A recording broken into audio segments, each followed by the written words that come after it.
오늘 우리가 나눌 하나님의 말씀은 고린도전서 15장 9절부터 11절 말씀까지입니다. 나는 사도 중에 가장 작은 자라. 나는 하나님의 교회를 박해하였으므로 사도라 칭함받기를 감당하지 못할 자니라. 그러나 내가 나 된 것은 하나님의 은혜로 된 것이니 내게 주신 그의 은혜가 헛되지 아니하여 내가 모든 사도보다 더 많이 수고하였으나 내가 한 것이 아니요 오직 나와 함께 하신 하나님의 은혜로라. 그러므로 나나 그들이나 이같이 전파하매 너희도 이같이 믿었느니라. 아멘. 오늘의 말씀의 제목은 오직 성경, 오직 믿음, 오직 은혜입니다. 오늘이 종교개혁 499주년이 되는 주일입니다. 내년이면 종교개혁 500년이 되기 때문에 개혁교회들은 현재의 우리 교회의 모습을 재조명하며 종교개혁의 정신을 가지고 성경으로 다시 한번 출발하는 운동이 일어나고 있습니다. 종교개혁 운동은 1517년 10월 31일 마르틴 루터가 독일 비텐베르그 성당에 95개의 조항을 공포함으로 시작되었습니다. 루터가 95개 조항을 발표한 내용을 보면 교황이 면죄부를 판매하는 것에 대한 반대요, 오직 믿음으로 구원을 얻는 것에 대한 고백이었습니다. 그 당시에 로마 카톨릭 교회가 이 레오 10세 교황이 바티칸 베드로 성당을 100년 동안 지으면서 돈이 많이 부족하게 되자 그 돈을 충당하기 위해서 면죄부를 팔기 시작했던 것입니다. 일개 무명의 신부였던 마르틴 루터가 95개 조항을 비텐베르그 성당에 붙임으로 말미암아 교황과 또 교황청에 대한 도전으로 시작된 것이었습니다. 마르틴 루터가 외쳤던 종교개혁의 세 가지 핵심 구호가 있었습니다. 그 첫째는 오직 믿음으로, 둘째는 오직 성경으로, 셋째는 오직 은혜로 였습니다. 이것이 오늘날 우리가 지키는 개혁주의 신앙교회의 시작 구호였던 것을 기억하시고 우리의 신앙이 오직 믿음, 오직 성경, 오직 은혜로부터 벗어나지 않게 되시기를 축복합니다. 제일 먼저 우리가 기억해야 할 신앙의 개혁 구호는 오직 믿음입니다.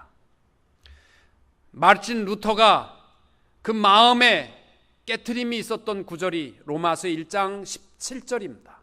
복음에는 하나님의 의가 나타나서 믿음으로 믿음에 이르게 하나니 기록된 바 오직 의인은 믿음으로 말미암아 살리라 함과 같으니라.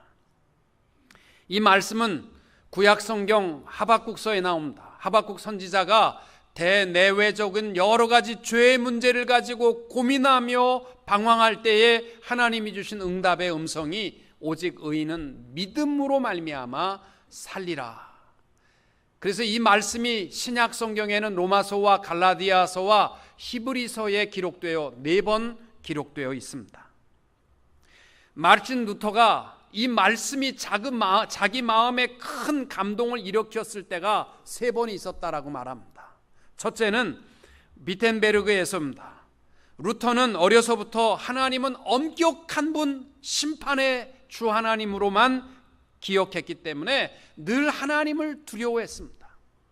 신부가 되어서 고행과 금식과 육체적 자기 학대를 가해도 구원의 확신이 없으니까 기쁨이 없는 겁니다.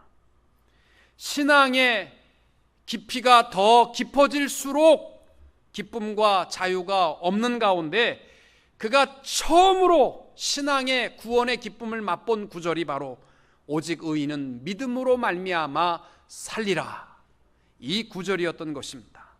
두 번째는 그가 교회 일을 보면서 로마에 가는 중에 알프스 산을 넘으면서 베네딕트 수도원에서 그가 병들어 죽어갈 때 두려움이 가득했습니다. 이대로 죽으면 내가 천국 갈 것이냐, 죄악으로 가득한 이 몸인데 그래서 이 사경을 헤매고 있을 때에 그 마음에 외친 말씀이 오직 의인은 믿음으로 말미암아 살리라. 여러분 이 말씀 한 구절은 외우셔야 돼요. 왜? 이 다음에 우리 죽을 때도요, 이 말씀은 기억하셔야 되잖아요. 우리가 천국 가는 것은 믿음으로 말미암아 영원한 생명을 얻게 되는 줄로 믿습니다. 세 번째로 그가 로마에 갔을 때 빌라도의 계단이라고 있었습니다. 스칼라 상크타라는 계단이 홀리스테어라고 부르기도 하는데 예루살렘에서 떼온 겁니다.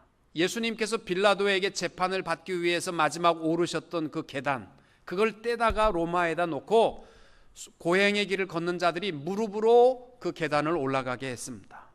마틴 루터로 무릎으로 올라가다 보니까 너무나 힘듭니다. 중간쯤 올라갔는데 이렇게 고행을 한다고 해서 내가 구원을 받는 거 아니다.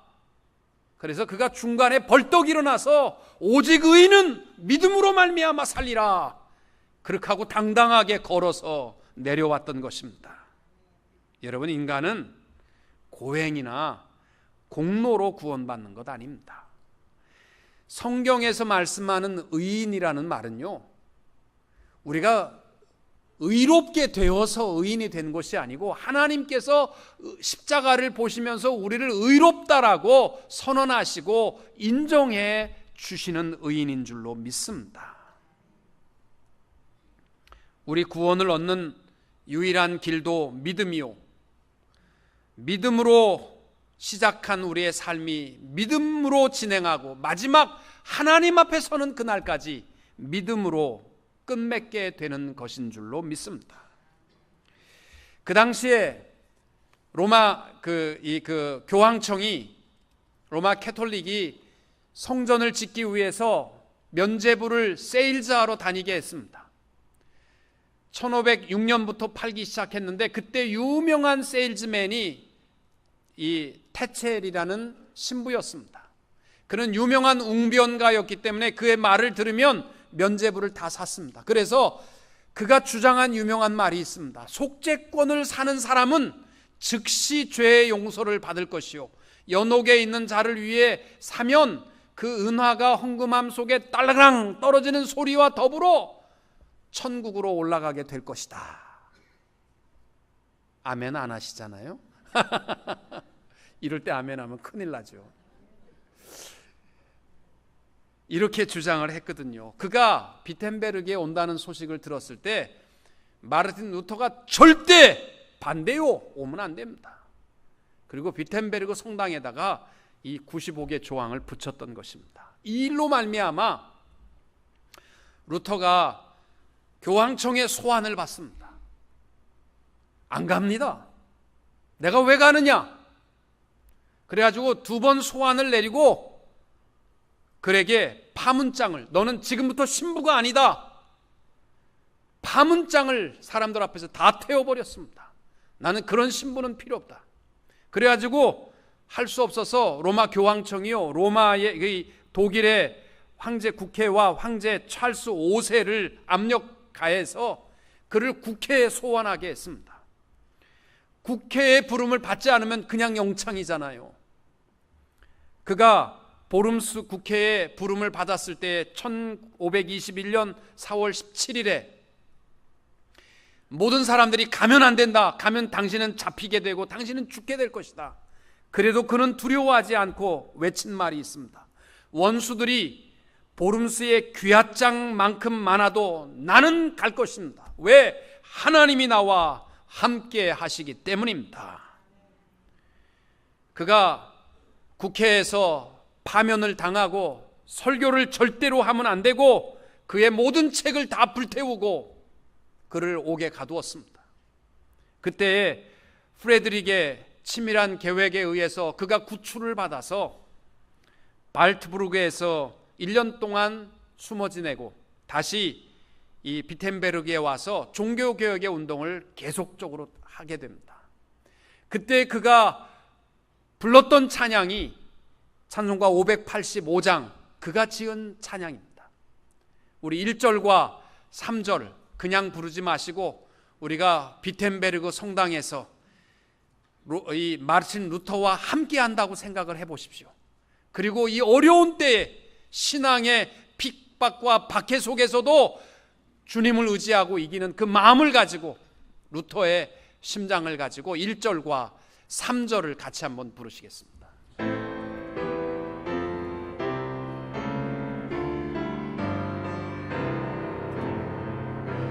내 주는 강한 성이요 방패와 병기 되시니 큰 환난에서 우리를 구하여 내시리로다. 예 원수 마귀는 이때도 힘을 써 모략과 권세로 무기를 삼으리. 천하에 누가 강하랴. 3절입니다. 이 땅에 마귀들 끌어 우리를 삼키려 하나. 겁내지 말고 섰거라. 진리로 이기리로다. 친척과 재물과 명예와 생명을 다 빼앗긴데도 진리는 살아서 그 나라 영원하리라.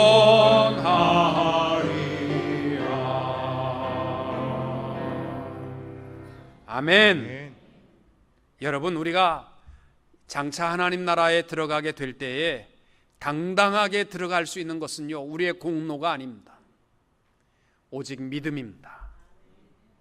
예수 그리스도를 믿는 믿음으로 주의 나라에 가게 되는 줄로 믿습니다. 믿음의 삶이 무슨 뜻이냐? 최면이냐? 믿습니다. 그리고 내 할 일 다 하면 그게 믿음이냐? 그거 아닙니다. 믿음의 삶은 다른 말로 충성된 삶입니다. 헬라어로 믿음과 충성이라는 말은 어원이 같습니다. 충성이라는 단어는 믿음에 대한 표현이고 신빙성입니다. 잘하였도다 착하고 충성된 종아, 내가 작은 일에 충성하였음에 내가 많은 것으로 내게 맡기리니 내 주인의 즐거움에 참여할지어다. 아멘. 여러분, 내가 믿음으로 살아가고 있다면 내 마음대로 조그만 일에 하고 싶으면 하고 말고 싶으면 마는 믿음이 되지 마시고 나의 달려갈 길을 충성스럽게 헌신하며 살아가게 되시기를 바랍니다. 믿음의 삶은 다른 말로 하면 인정하는 삶입니다. 범사에 하나님을 인정하는 것입니다. 너는 마음을 다하여 여호와를 의뢰하고 내 마음을, 내 명철을 의지하지 말라. 너는 범사에 그를 인정하라. 그리하면 내 길을 지도하시리라. 여러분, 여호와를 의뢰하는 것이 믿음이지요. 다른 말로 하면 범사에 그를 인정하는 것입니다. 믿는다고 하면서 형통하고 부요할 때는 하나님 할렐루야, 그리고 어렵고 괴롭고 병들고 아프면 하나님 살아계십니까? 그게 아니고요, 범사에 그를 인정하는 삶이 믿음의 삶인 줄로 믿습니다. 내 뜻과 내 생각대로 되어지지 않았다고 해서 섭섭하게 생각하지 마시고 범사에 그를 인정하는 믿음의 삶이 되시기를 바랍니다. 또 믿음의 삶은 다른 말로 분별력 있는 삶입니다. 내가 진리의 말씀을 옳게 분별하여 부끄러울 것이 없는 일꾼으로 인정된 자로 자신을 하나님 앞에 드리기를 힘쓰라. 이게 믿음의 삶입니다. 믿음은 진리의 말씀을 붙들고 분별력 있는 삶을 살아가는 것입니다.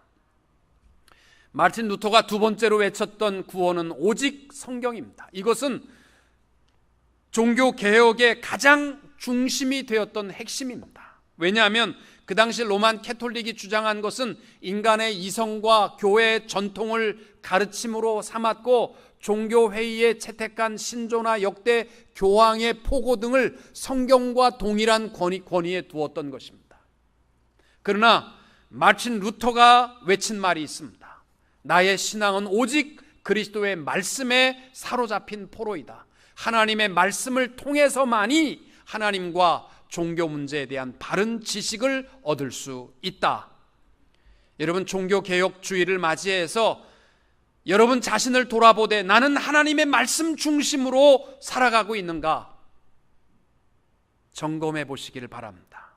디모데 후서 3장 16절 모든 성경은 하나님의 감동으로 된 것으로 교훈과 책망과 바르게 함과 의로 교육하기에 유익하다. 말씀 붙들고 삽시다. 여러분, 올해 499주년 된다고 해서 한국의 유명한 기독교 방송에서 500주년을 앞에 두고 우리 힘써 개혁주의 교회가 말씀 가운데 돌아서자. 그래서 구호를 뭘로 외쳤냐면 나부터. 너무 멋지지 않습니까? 500주년 개혁주의 신앙의 표어를요, 나부터. 다른 사람 고치라고 하지 말고 나부터. 그래서 제가 은혜 받았어요. 근데 지난 10월 6일 날 3주 전에 교회 개혁 500주년 첫 사업이 뭐냐면 기념 금화, 은화를 만들어서 기독교인들마다 이거 하나씩 사자. 기념 소장을 해두자. 그래서 값을 내가 보니까 265만 원. 이것이 기독교 현실인가? 아니, 나부터 개혁하자고 해놓고 500주년 기념 행사의 첫 번째가 금화 사자는 거. 이게 말이 되는 얘기가 돼야죠. 여러분, 만약 우리가 이러한 모습이 내 지금 신앙의 모습은 아닌가? 개혁하자. 그리고 나는 성경은 접어두고 내 습관과 관습대로 살아가고 있다면 이 시대에 또 하나의 로만 캐톨릭 신앙을 내가 가지고 살아가고 있는 것뿐입니다. 말씀을 붙들 수 있게 되시기를 축복합니다. 세 번째는 오직 은혜라는 것입니다.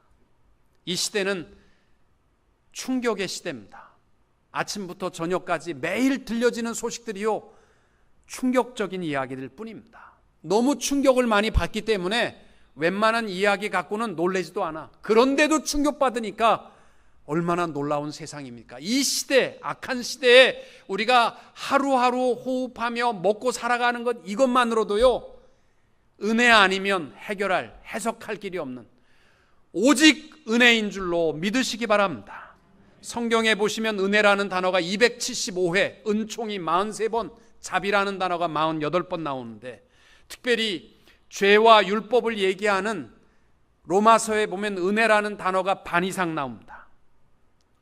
우리 그리스도인들은 삶이 아무리 힘들고 어려워도, 온 세상이 캄캄하고 빛이 안 보여도 우리는 하나님의 은혜가 있다라는 사실을 기억하시기 바랍니다. 은혜가 뭐냐면요, 헬라어로 카리스라는 단어인데 기쁨, 감사, 이 어원이 같습니다. 다른 말로 하면 기쁨이 없이 은혜 받았습니다, 이런 건 없습니다. 감사함이 없는 기쁨은 없습니다. 감사가 없는 은혜도 없습니다. 은혜와 기쁨과 감사는 동시적인 거예요. 여러분, 교회의 봉사일은 누가 해야 되느냐? 은혜로 하는 사람이 되어야 합니다. 은혜로 하는 사람이 누구냐? 기쁨으로 감당하는 사람이고, 감사함으로 감당하는 이 직분자가 은혜로 살아가는 사람입니다. 여러분, 그거 아시죠? 중국은요, 여자가 귀하기 때문에 아내로 맞이하려면 이 돈을 많이 지불해야 돼요. 한국 남자 되신 거 감사하십시오. 돈 안 내고 여러분 아내 데려온 거 감사하세요. 돈을 많이 내고 데려오시면 아내가 밥 해주는지 아세요? 중국 여자들은 밥 절대 안 합니다. 밥은 전부 누가 해야 되냐? 남자들이 해야 됩니다. 그래서 직장에서 오후 4시만 되면 남자들이 카톡으로 서로 하는 말이 뭐냐면 오늘 자기는 뭐 해 먹을 거야? 나는 뭐 하려고 그러는데 재료는 뭐 사야 돼? 그래서 일이 마치자마자 달려가는 게 시장으로 다 달려가서 무 사고 배추 사고 뭐 파 사고 이래갖고 집에 가서 남자들이 옷 벗자마자 요리해가지고 아내한테 한 상을 대접합니다. 그러면 여자들이 고맙기나 고마워 바쁜데 일하고 와서 밥 차려줘서 그러면 좋은데 야 이걸 밥이라고 했냐? 이거 돼가지고 먹을 수가 있어야지. 이거 짜서 먹을 수가 있어야지. 그래갖고 여자들이 다 입이 이만큼 나와서 요리 못한다는 거예요. 진짜 한국 남자 되신 거 감사하시기 바랍니다. 한국은 여자들이 요리하는 줄로 알고 있어요. 누가 시집 오면서 남자가 다 해줄 줄 알고 오는 사람 누가 있겠어요? 여자가 시집 오면 당연히 요리하는 것으로 알죠. 그러면 감사하게 먹어야 되는데 남편들이요 뭐 일하고 왔다고 그래가지고 하루 종일 놀면서 이걸 밥이라고 했느냐고 그러면서 뭐 불평이 많은데요. 여러분 제일 최악의 부부가 이 한국 남자와 중국 여자랍니다. 이 만나게 되면요 서로 내 친구가 대만 여자랑 결혼했는데 얼마나 힘들게 살아간 저녁마다 싸운대. 네가 밥해 내가 밥해 네가 밥해. 그래서 저녁마다 밥하는 것 때문에 싸운다는 거예요. 최상의 커플은 한국 여자와 중국 남자랍니다. 저녁마다 서로 먼저 들어가서 밥하려고 그러고 해준 것에 대해서 감사하게 생각하고 왜? 내가 할 일을 당신이 해서 너무 고맙다. 남자도 그렇고 여자도 그렇고 그렇게 생각한다는 거예요. 이게 은혜입니다. 내가 마땅히 해야 되는데 해주신 겁니다. 성경에 보시면은 영원한 생명 은혜입니다. 구원 은혜입니다. 죄사함 은혜입니다. 우리의 부활 은혜입니다. 오늘 고린도전서 15장에서 부활장이라는 별명을 가지고 있는데 사도 바울은 무슨 교리를 얘기하려는 거 아니에요. 무슨 그 당시에 부활에 대해서 사람들이 의심하고 여러 가지 이야기를 하게 될 때 바울은 하나님의 은혜 외에는 해석할 것이 없다. 부활도 은혜요. 내게 주신 하나님의 모든 축복이 은혜로다. 나의 나 된 것은 다 은혜다. 이것이 바울이 고백하는 부활의 신앙의 고백입니다. 여러분, 하루하루 우리가 개혁주의 신앙을 가지고 사신다면 좀 입술 좀 집어넣으시고 불평과 불만을 좀 하지 마시고 은혜로 사시기를 축복합니다. 작아요. 좀 다시 한번 결단하시면서 좀 불평불만하지 마시고 은혜로 살아가는 신앙인들이 되시기를 축복합니다.